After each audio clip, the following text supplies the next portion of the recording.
Hello നമസ്കാരം, എല്ലാവർക്കും good will പാചകത്തിലോട്ട് സ്വാഗതം.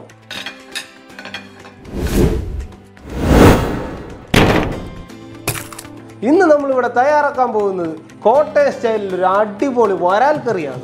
ഇനി നമുക്ക് എങ്ങനെ കറി തയ്യാറാക്കാമെന്ന് നോക്കാം.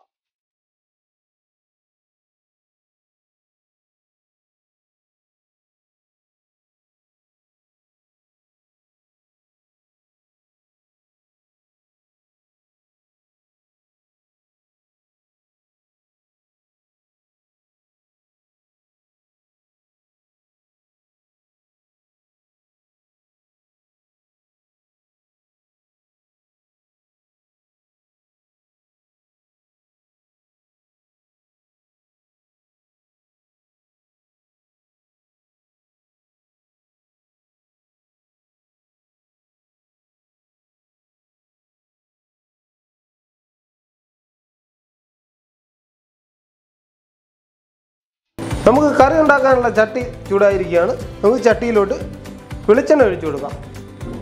ഒരു 3 ടേബിൾ സ്പൂൺ വെളിച്ചെണ്ണയാണ് നമ്മൾ ഒഴിച്ചു കൊടുക്കുന്നത്. നമ്മുടെ എണ്ണ നന്നായി ചൂടായിരിക്കുകയാണ്. നമ്മുടെ എണ്ണയിലോട്ട് നമുക്ക് 1 ടീസ്പൂൺ കടുക് ഇട്ട് കൊടുക്കാം. കടുക് നന്നായി പൊട്ടി വരുമ്പോൾ നമുക്ക് 1/2 ടീസ്പൂൺ ഉലുവ ഇട്ട് കൊടുക്കാം. ഉലുവ എന്ന് ബ്രൗൺ കളറായി വരുമ്പോൾ നമുക്ക് ഒരു 100 ഗ്രാം ഇഞ്ചി ചെറുതായിട്ട് അരിഞ്ഞ് നീളത്തിൽ നമുക്ക് ഇട്ട് കൊടുക്കാം.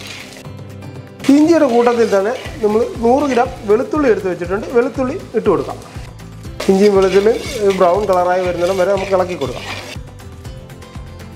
ഇഞ്ചിയും വെളുത്തുള്ളി ലൈറ്റ് ബ്രൗൺ കളറായി വന്നു. അത് കൂട്ടത്തിൽ നമുക്ക് പച്ചമുളക് 3 പച്ചമുളകാണ് എടുത്തിരിക്കുന്നത്. നീളത്തിൽ കീറിയത് നമുക്ക് ഇട്ട് കൊടുക്കാം. ഇനി ഇഞ്ചിയും വെളുത്തുള്ളിയും പച്ചമുളകും നന്നായിട്ടൊന്ന് മൂത്ത് വരുന്നിടം വരെ നമുക്ക് നല്ലതായിട്ട് ഇളക്കി കൊടുക്കാം. ഈ കൂട്ടത്തിൽ മൂപ്പിക്കാനായിട്ട് നമുക്കൊരു 3 തണ്ട് കരിയാപ്പില നമുക്ക് ഇതിലോട്ട് ഇട്ട് കൊടുക്കാം. നമുക്കിതിൻ്റെ കൂട്ടത്തിൽ ഒരു 10 ചുവന്നുള്ളി ചെറുതായിട്ട് അരിഞ്ഞ് ഇട്ട് കൊടുക്കാം.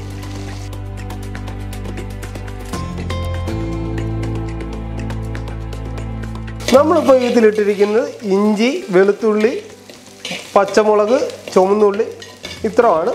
ഇത് നന്നായിട്ട് മൂത്ത് വരുന്നിടം വരെ നമുക്ക് നല്ല രീതിയിൽ ഇളക്കി കൊടുക്കാം.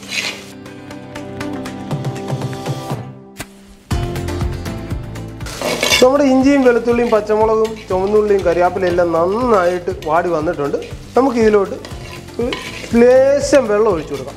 ഈ വെള്ളം ഒഴിക്കുന്നത് എന്തിനാണെന്ന് ചോദിച്ചാൽ നമ്മളിടുന്ന മുളക് പൊടി, മഞ്ഞൾപ്പൊടി കരിയാതിരിക്കാനാണ് നമ്മൾ ഒഴിക്കുന്നത്. അത് കൂടിപ്പോകരുത്, ഒരു ലേശം വെള്ളം ഒഴിക്കാവുള്ളൂ.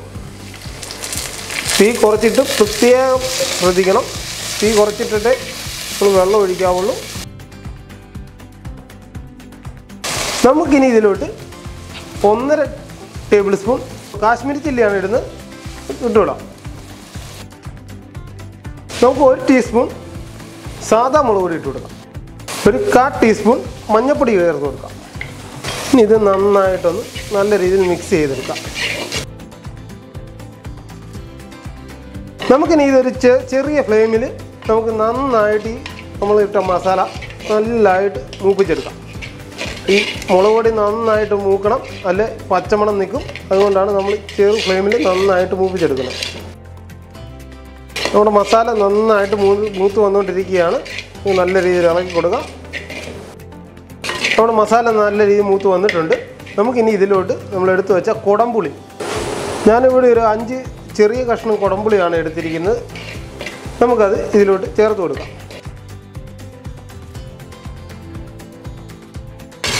ഇവിടെ പുളിവെള്ളമൊക്കെ ആയിട്ട് കുടംപുളിയുടെ ശകലം വെള്ളം ഒഴിച്ചായിരുന്നു. അതൊക്കെ ആയിട്ട് നന്നായിട്ട് മിക്സ് ചെയ്ത് നമ്മുടെ അരപ്പ് കുറേശ്ശെ വെള്ളം നമുക്ക് ഒഴിച്ചു കൊടുക്കാം. നമ്മളൊരു 1/2 ലിറ്റർ വെള്ളം നമ്മൾ ഒഴിച്ചു കൊടുക്കുന്നുണ്ട്. നമുക്ക് നന്നായിട്ട് മിക്സ് ചെയ്ത് കൊടുക്കാം.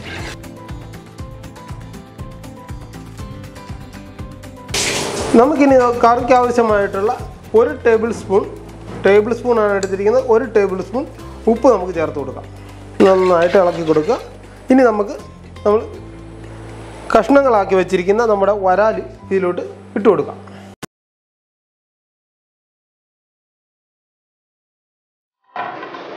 നമുക്ക് നന്നായി ഒന്ന് ഇളക്കി സെറ്റ് ചെയ്ത് വെക്കാം. നമ്മുടെ വരാൽ കറി മൂടി വെച്ച് വേവിക്കുന്നതിന് മുമ്പ് നമുക്കൊരു 3 തണ്ട് നാടൻ കരിയാപ്പില നമുക്ക് കറിയിലോട്ട് ഇട്ട് കൊടുക്കാം. നമ്മുടെ കറി മൂടി വെച്ച് നമുക്ക് 5 മിനിറ്റ് നമുക്ക് നല്ലപോലെ തിളപ്പിച്ചെടുക്കാം.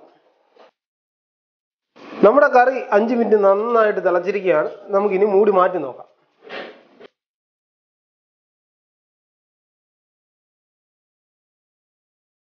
നല്ല അടിപൊളി വരാൽ കറിയുടെ മണമാണ് വരുന്നത്.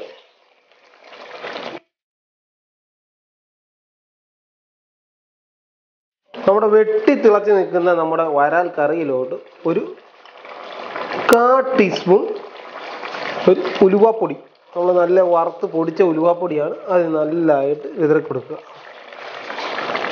നല്ല ഫ്ലേവറിന് നല്ല രുചിക്കുമാണ്. ഉലുവാപ്പൊടി കൂടി പോകരുത്, കൂടി പോയാൽ കറിക്ക് കയ്പ്പ് വരും.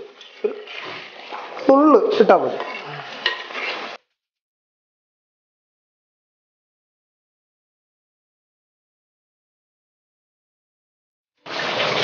നമ്മുടെ വരാൽ കറി നന്നായി പറ്റി വന്നിരിക്കുകയാണ്. നമുക്ക് ഇതിൻ്റെ ഉപ്പൊന്ന് നോക്കാം.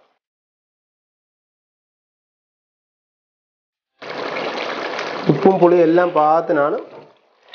അടിപൊളി വരാൽ കറി. നമുക്കിനി ഫ്ലെയിം ഓഫാക്കി വെക്കാം.